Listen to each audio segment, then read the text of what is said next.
இந்த கேமராவில் உங்களோட ஓன் வாய்ஸை ரெக்கார்ட் பண்ணி வச்சுக்கலாம். திருட்டு நடக்கிறதுக்கு முன்னாடியே தடுத்துரும். யார் நீங்கள்? என்ன பண்ணுறீங்க? எதுக்கு இங்கே வந்திருக்கீங்க?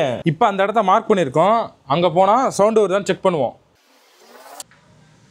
யார் நீங்க? என்ன பண்றீங்க? எதுக்கு இங்க வந்திருக்கீங்க? இப்போ நீங்க பார்த்த அந்த ஃபெசிலிட்டி வேற எந்த சிசிடிவிலையும் நீங்க பார்த்துருக்க முடியாது. அது மட்டும் இல்லாம இந்த கேமரால யாரெல்லாம் வராங்களோ அவங்களோட ஃபேஸ் எல்லாமே மானிட்டர்ல சைட்ல வந்துட்டே இருக்கும். நம்ம வீட்டுக்கு யாரோ ஒரு மூணாவது நபர் வந்து ஏதோ ஒரு பொருள் எடுத்துட்டாங்க அப்படின்னா அதையுமே நீங்க பிளேபேக்ல போய் பார்த்தீங்கன்னா அவரோட போட்டோஸ் எல்லாம் தெரியும். அவரோட போட்டோ மட்டும் கிளிக் பண்ணா அவர் என்ன பண்ணாருன்றது பிளே ஆயிரும். இதுக்காக நம்ம ஃபுல் வீடியோவை உட்காந்து பார்த்துட்டே இருக்கணும்னு அவசியமே இல்லை. இது மட்டும் இல்லாம நார்மல் கேமரால நைட்ல பிளாக் அண்ட் ஒயிட்ல தான் பிக்சர்ஸ் தெரியும். ஆனா இந்த கேமரால கலர்லேயே தெரியும். கேமரால நைட்ல பிரைட்னஸ் கொடுக்கறதுக்காக லைட்டிங்ஸும் கொடுத்துருக்காங்க. நார்மலாக வீட்டுக்கு யூஸ் பண்ணக்கூடிய லைட்டே போடாமல் இந்த லைட்ல இருந்து வர்ற வெளிச்சமே உங்களுக்கு போதுமானது. அந்த அளவுக்கு அதுல இருந்து வெளிச்சம் வருது. இது மட்டும் இல்லாமல் இந்த எல்லா கேமராலையும் வீடியோ மட்டும் இல்லாமல் ஆடியோவும் சேர்ந்து ரெக்கார்ட் ஆகும். நீங்கள் வீட்டை விட்டு வெளியே இருந்தால் கூட வீட்டில் என்ன பேசுகிறாங்கன்னு கேட்கவும் முடியும், அவங்க கூட பேசிக்கவும் முடியும்.